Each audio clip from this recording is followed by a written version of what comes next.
un colega diseñador con el que trabajo en eso de ser jurado de unas becas para diseñadores. Él se dedica a las visualizaciones de datos. Un día le dije que me gustaría para mi podcast hacer una serie de entrevistas a diseñadores infografistas.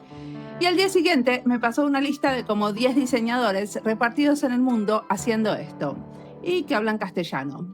Un maestro el chabón. Gracias, Yuso. Entonces empecé con Javier. Quedamos en encontrarnos y justo al horario de la entrevista estaba en una reunión de emergencia por el virus corona. Y como en este momento hablamos casi todo el tiempo del virus, me pareció que había que publicar este episodio lo antes posible. Javier Sarracina es español y trabaja en USA Today, el periódico más grande de Estados Unidos. Escuchemos su historia. Mi nombre es Mariana Salgado, esto es Diseño y Diáspora.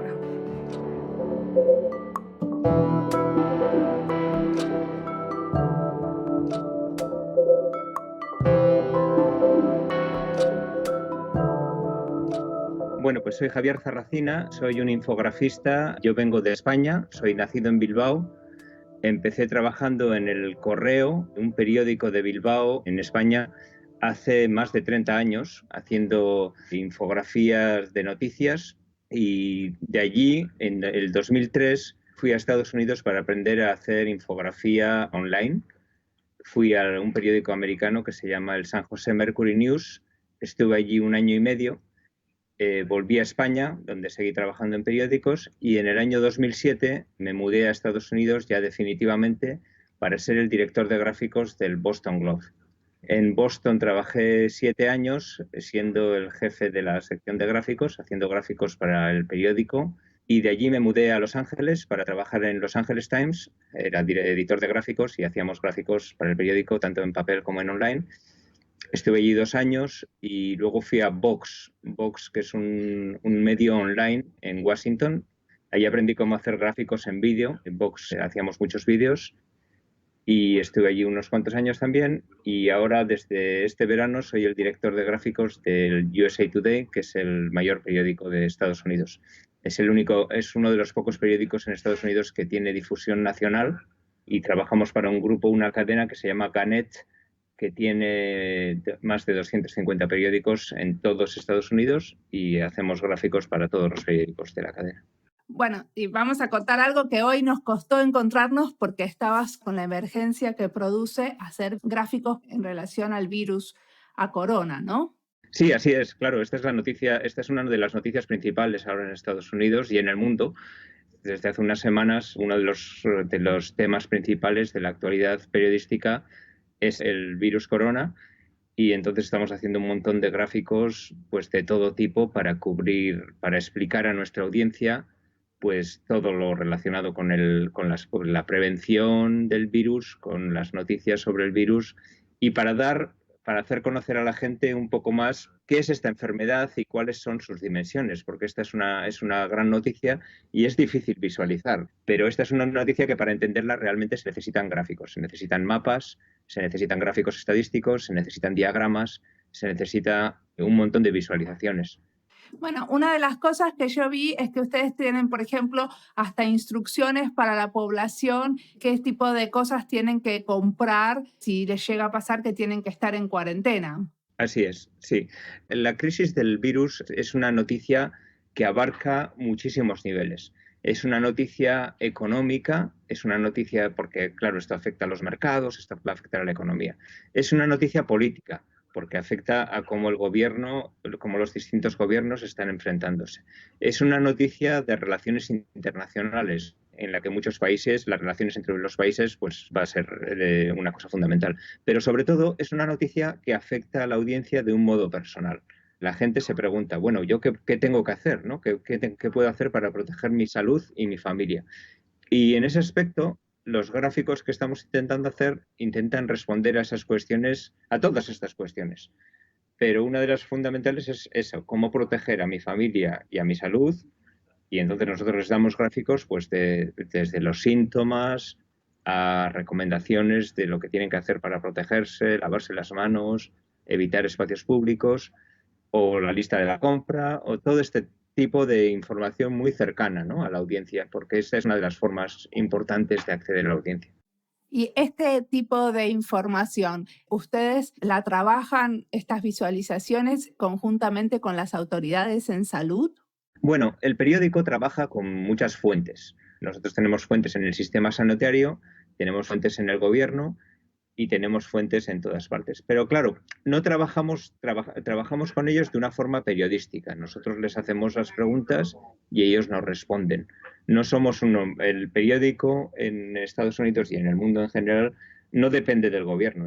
El gobierno es nuestra fuente y nosotros pues les hacemos preguntas al gobierno, a las autoridades de salud, a las autoridades locales y nosotros intentamos dar la mejor información una vez que valoramos esa información. O sea que, por ejemplo, ustedes cuando hacen estos gráficos no hacen testeos donde les preguntan, che, ¿entendí bien lo que me están pasando? O sea, ustedes juntan la información, la procesan, la interpretan y hacen el gráfico. Así es, ese es exactamente el método periodístico. Y este método es lo mismo para hacer una noticia, para escribir una noticia en un artículo o para hacer un gráfico. Lo único que cambia es la forma en la que presentamos la información.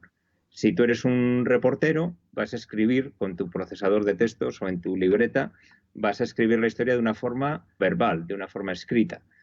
Nosotros, que somos reporteros gráficos, que puede ser una forma de describir nuestro trabajo, lo que hacemos es presentar la información que recogemos de una forma visual. Ok, ¿y ustedes hacen algún tipo de testeo con gente donde le preguntan, che, ¿esto se entiende? Sí, sí, sí.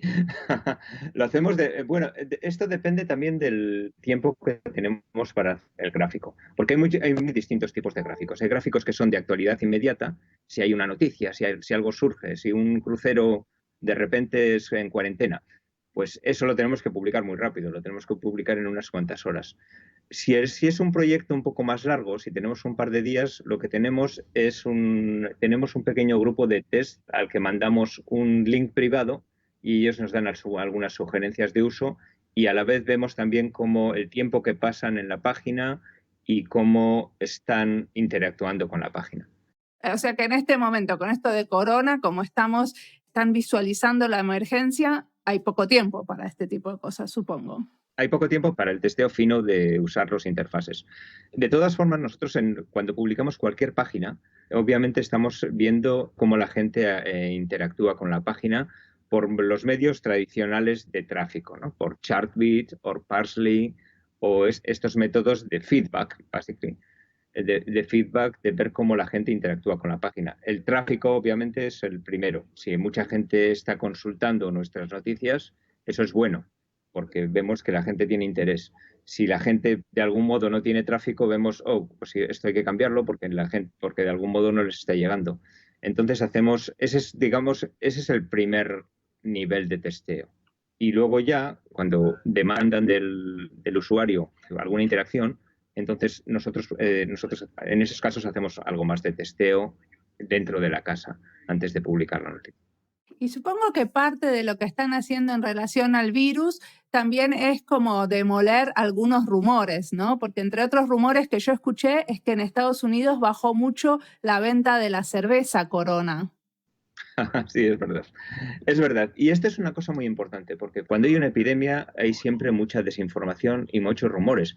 Pero esto es mucho más importante ahora que vivimos en un entorno de social media y de interacciones de la gente en Internet en el que no hay control.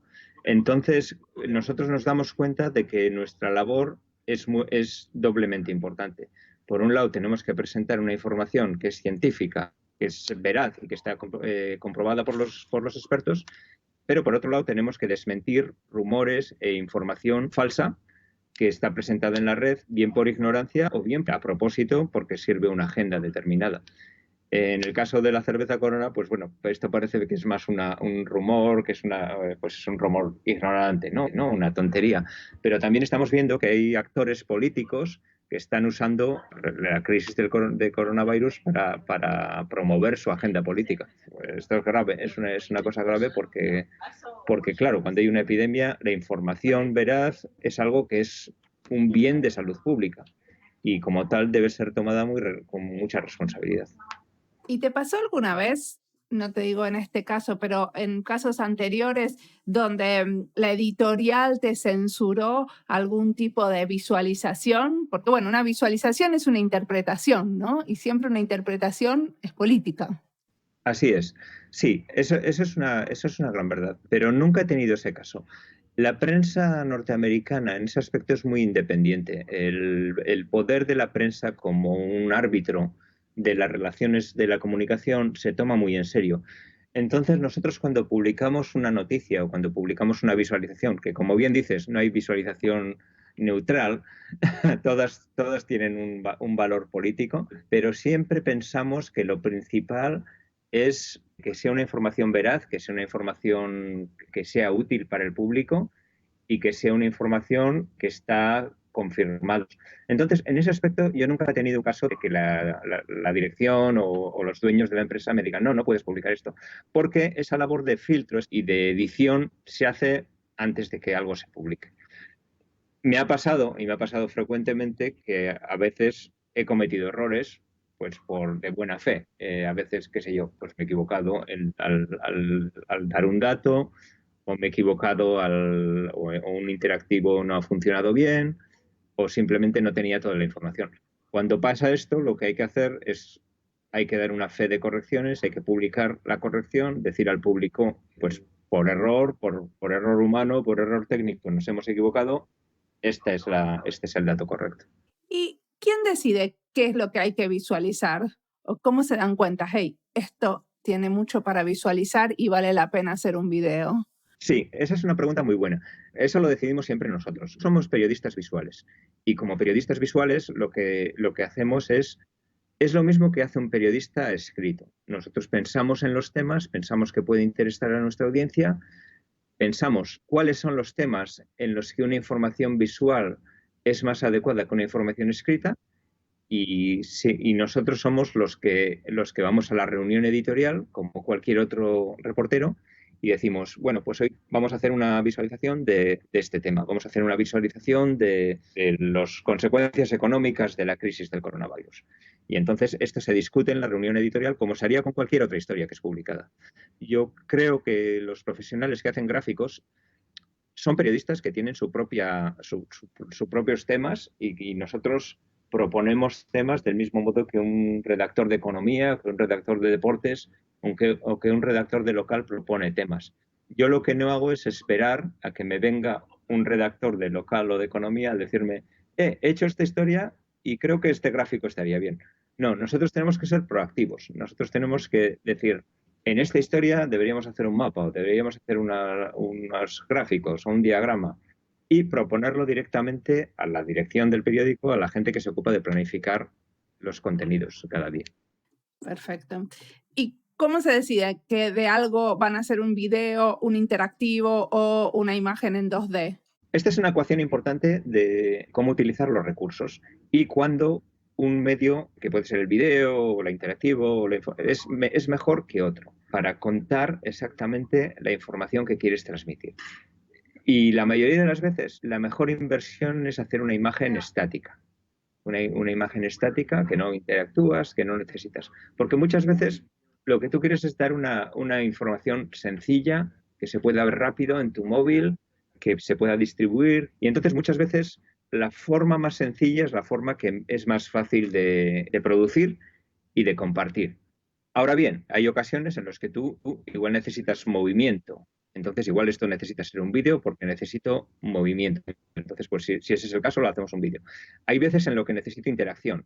Es lo que llamamos, hay gráficos que son más exploratorios que lineares, que narrativos.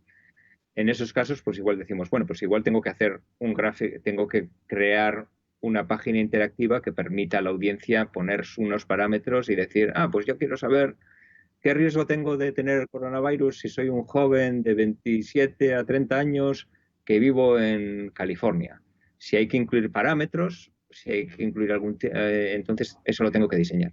Pero todo esto viene de la pregunta clave de cuál es la información que yo quiero transmitir. Una vez que me hago esa pregunta y que sé lo que quiero transmitir, entonces es cuando decido cuál es la mejor visualización para ese mensaje que tengo. A mí me parece como muy interesante esto de que vos todo el tiempo recalcás que sos periodista y que sos un periodista especial, que sos un periodista que trabaja con datos. A la vez, para mí sos un diseñador, o por lo menos yo cuento como que vos hacés como diseño de datos, ¿no? Sí, sí, es cierto. Pero para mí estas dos cosas no son excluyentes. Si tú eres alguien que escribe una noticia periodística, eres un escritor. El diseño, en este caso, es la herramienta comunicativa.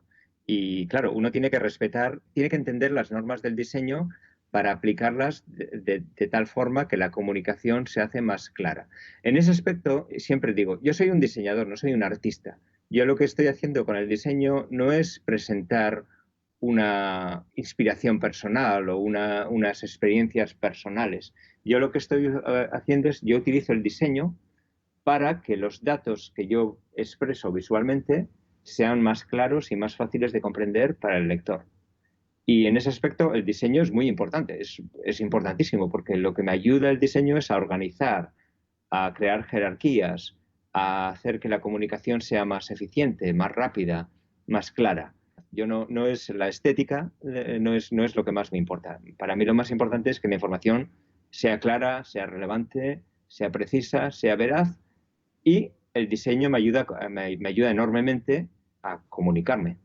Pero yo te digo, es lo mismo, yo lo veo igual que un escritor periodístico.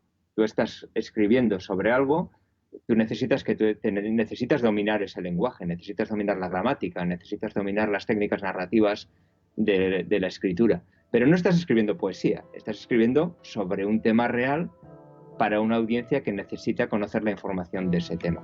Así es el modo que pienso yo sobre el diseño de la infografía periodística.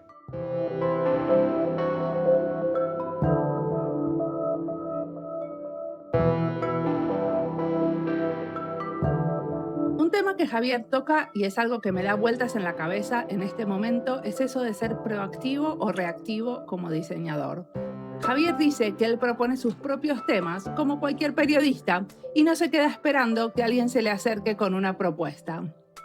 En el trabajo que yo hago, siendo una diseñadora dentro de un organismo público, nos convocan para muchos proyectos. Eso está bueno, porque si alguien nos convoca para el proyecto ya está armado y me puedo dedicar solo a hacer mi trabajo como diseñadora de servicio y no tengo que, por ejemplo, coordinar el proyecto o documentar cada paso. Eso me ahorra mucho tiempo. También porque algunos proyectos para los que nos convocan pueden ser gigantes y con eso tener mucho impacto. Por ejemplo, puede ser un software que van a usar 7 organismos públicos para coordinar algo. Y proyectos de esa envergadura sería muy difícil empezar para nosotras, que recién llegamos a la organización. Entonces me da vuelta en la cabeza si tenemos que aspirar a ser más proactivas y proponer proyectos de los que podemos adueñarnos y marcar desde el principio lo que queremos hacer, o si está bien eso de ser más reactivas y contribuir a proyectos de otros. Supongo que en el trabajo que yo hago hay que encontrar el equilibrio entre las dos cosas, que en realidad son 3. Una sería ser como los dueños de un proyecto, otra sería contribuir y la tercera sería consultar o dar consejos. Sigamos escuchando a Javier, que lo que nos cuenta es súper interesante.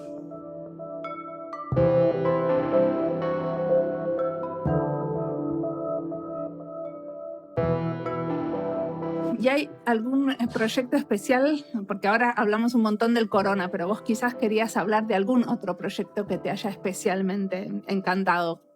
No te di esa posibilidad. Lo que más me gusta de trabajar en un periódico es que trabajas con todas las secciones. Trabajas con deportes, trabajas con economía, trabajas con política. Entonces eso me permite elegir proyectos que a mí me gustan y que a mí me interesan. El gran proyecto de este año en Estados Unidos son las elecciones. Esta es una historia enorme y entonces estamos creando un montón de gráficos y de proyectos para las elecciones, pues casi pues a diario. Y este es un proyecto que me tiene muy interesado y en el que estamos intentando hacer cosas distintas y en el que estamos intentando experimentar. Pero contame un poquito más, ¿qué sería experimentar en esto de visualizar las elecciones? ¿Qué cosas nuevas están haciendo que antes nunca habían hecho? Sí, por ejemplo, una cosa que nos interesa mucho es del tema de lo que llamamos aquí la carrera electoral, ¿no? Aquí hay mucho interés en qué candidato gana sobre otro candidato. Y yo creo que lo que nos interesa más es buscar el tema de los temas políticos. Por ejemplo, la economía, la salud. Entonces, hemos hecho un interactivo, por ejemplo, pensado para móvil, en el que uno puede explorar y ver lo que los distintos candidatos miran, responden en ese tema. Ese proyecto, por ejemplo, nos interesa mucho. Bueno, acá, por ejemplo, en Finlandia, nosotros tenemos una cosa que se llama como una máquina de las elecciones, porque acá se hacen elecciones por candidatos individuales, o sea, las listas no están planeadas, sino que la lista aparece después de las elecciones según quién tiene más votos. Entonces, por ejemplo, yo contesto un cuestionario donde hablan desde los valores, desde diferentes temas, como vos decís, salud, economía, etcétera, y después me dice quién de los candidatos contestó igual. Y yo puedo ver lo que yo contesté en comparación a lo que contestaron los candidatos. Y así me doy cuenta y descubro nuevos candidatos que antes no tenía registrados. Así es. Eso es un ejemplo perfecto porque ese es el tipo de cosas, es el tipo de cosas que dan valor y que ayudan a la audiencia a tomar decisiones. Yo creo que los gráficos tienen que ser útiles. Eso es muy importante para cuando nosotros estamos diseñando un gráfico. Otro ejemplo que tenemos aquí en Estados Unidos, te tienes que registrar antes de votar. Y este es un sistema complejo. Muchas veces te puede pasar que si no te has registrado previamente, y puede pasar que llegas al colegio electoral el día de la elección y tu voto no cuenta o te echan para atrás. Entonces, nosotros hemos creado un interactivo que permite ver tu estatus para ver si te has registrado, y si no te has registrado, te ayuda a registrarte desde la propia página del periódico. Perfecto, o sea, como que de alguna manera están como apoyando la democracia para que haya más gente que va a votar. Así es. Eso es muy importante. Totalmente. ¿Y cuánta gente más o menos está usando ese aplicativo que tienen? De hecho, tenemos un objetivo que es el registrar 50.000 personas a través de esta aplicación. Wow, eso es un montón. Sí, es un montón, pero bueno, son 50.000 votos que de otra forma no se contarían. Entonces es algo que es un proyecto importante para el periódico. Perfecto. ¿Y qué te ves haciendo en unos años? ¿Qué tipo de cosas? ¿Vamos a pasar a la realidad virtual? ¿Cómo vamos a visualizar datos en unos años? Sí, mira, aquí tenemos tenemos un equipo de realidad aumentada. Este equipo se fundó hace 3 años y son gente que viene del mundo de los videojuegos. Son gente que trabajaban antes en videojuegos, de hecho han publicado algunos juegos, pero les interesaba ver cómo podían aplicar estas interacciones y estas visualizaciones al periódico. Y tenemos este equipo en el que trabajamos conjuntamente con ellos pues, prácticamente cada día. Y de hecho, la aplicación del periódico tiene incluido Unity, del modo que los contenidos de realidad virtual los puedes ver directamente desde tu teléfono en la aplicación del USA Today sin instalar nada. Y como te digo, trabajamos mucho con este grupo. Las grandes historias, siempre pensamos, ¿cómo podemos contar esto en realidad aumentada? Porque hemos visto que la realidad aumentada funciona, de momento, esto puede cambiar, pero nos funciona mejor para nuestra audiencia que la realidad virtual, porque la realidad virtual, claro, es una cosa que te aísla, ¿no? Tú estás te tienes que poner las gafas o un tipo de visor y es una experiencia en la que tienes que estar muy concentrado. En el periódico, en general, la gente consulta el periódico cuando está haciendo otras cosas, cuando está desayunando, o cuando está en el metro, o cuando está en su mesa. Entonces, vemos que para contar la noticia nos funciona mejor una experiencia de realidad aumentada en la que ves cómo los datos o cómo la visualización funciona en tu teléfono, principalmente. ¿Me contás algo que hayan hecho, por ejemplo, alrededor del coronavirus con realidad aumentada también? De eso todavía no hemos hecho porque los proyectos de realidad aumentada en general llevan algo más de tiempo y el coronavirus llevamos básicamente 3 o 4 semanas, por lo cual todavía no hemos hecho algo, pero estamos pensando algo. Te cuento otro ejemplo. Hicimos un gráfico de realidad aumentada sobre los problemas del avión del Boeing 737. Entonces, claro, hicimos muchos gráficos en el periódico y esto, pero decidimos ver que era interesante ver cómo los problemas aparecen en un gráfico tridimensional. Entonces tú miras a través de tu teléfono y ves el avión y los problemas que había en un modelo tridimensional pues enfrente tuyo.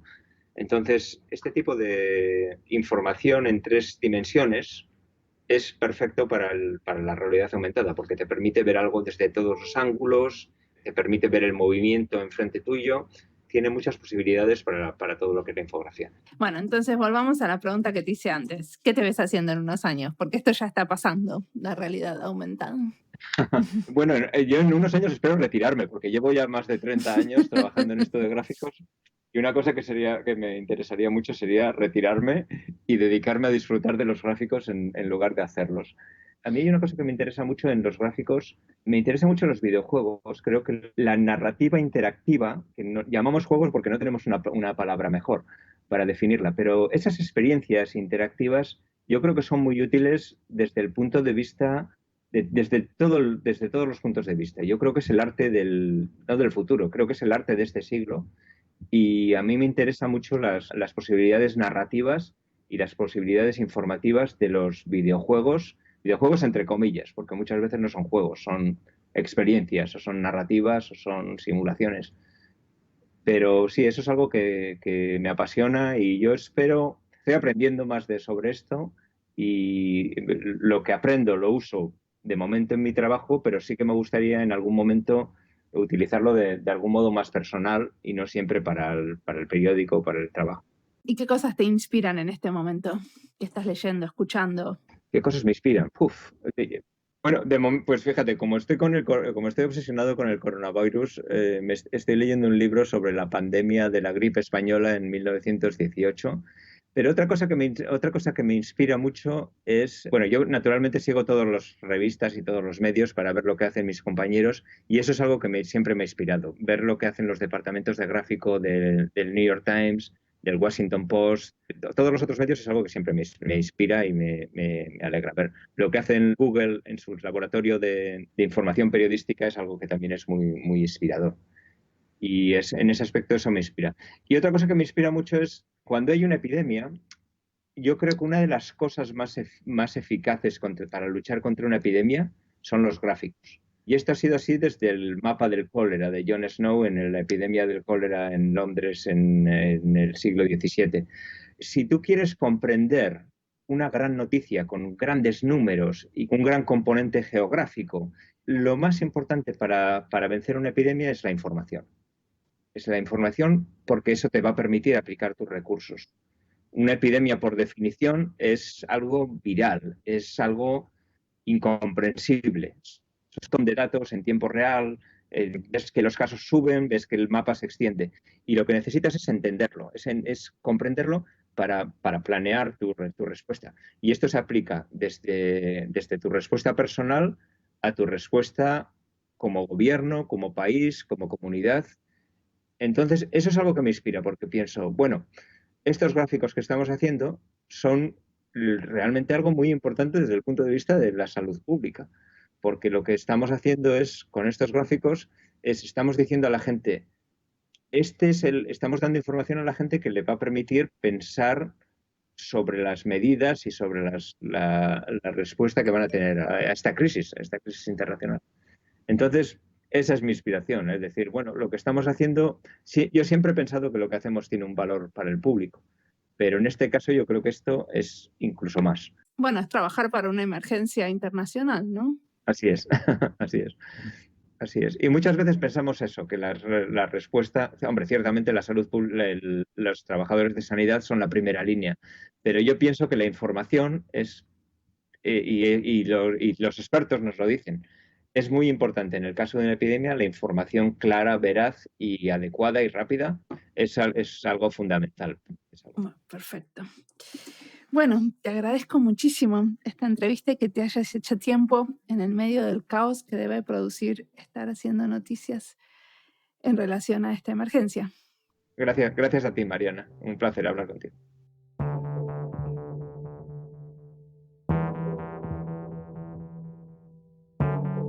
Es difícil de agregar algo a lo que dice Javier, porque él es muy claro en su manera de explicar. La visualización de datos es fundamental en tiempo de crisis, porque es una herramienta para entender y para poder planear. Más claro, échale agua, diríamos. Lo que sí puedo hacer es pensar cómo se relaciona con mi trabajo, porque pocas veces pienso en las visualizaciones que hago, que son una interpretación y como tal tienen una connotación política. Las visualizaciones son en general de procesos y no son visualizaciones para una audiencia tan grande, ni son interactivas, pero también sirven para entender e identificar dónde intervenir. El fin es muy parecido a lo que cuenta Javier en el caso de las visualizaciones del periódico. También hacemos visualizaciones para guiar una conversación. Eso es cuando, por ejemplo, hacemos los templates o plantillas para usar en un taller. Son visualizaciones para que los que participan en un taller no se olviden de varios elementos a la hora de discutir un tema. Y que estos temas queden ordenados de alguna manera. Y siempre que uno ordena elementos, les está dando una interpretación. Y con esto haciendo una elección de sentido. En el caso de trabajar con un tema tan delicado como el virus corona, pone muy en el tapete la importancia de cada decisión de diseño, porque tiene que ser muy claro el mensaje y la responsabilidad es muy grande. Los que hacemos visualizaciones de procesos podemos aprender del cuidado que ponen los infografistas en la manipulación de datos. Y si se quedaron pensando que si voy a hacer la serie con todos los infografistas, claro, va a venir en algún momento. Por ahora estoy haciendo entrevistas y cuando tengo unas cuantas saco la serie. Este episodio es solo para dejarlos esperando y queriendo más. Como siempre, la música del podcast es de Antonio Zimmerman. La producción del podcast es de Andy Fechi. El diseñador de sonido es Julián Pereira. Este podcast está publicado con licencias de Creative Commons con Attributions. Esto fue Diseño y Diáspora. Pueden seguirnos en nuestra cuenta de Twitter, @diseño y diáspora. En Instagram somos @diseño y diáspora. En nuestra página web, diseñoydiaspora.org. No olviden recomendarnos. Nos escuchamos en la próxima.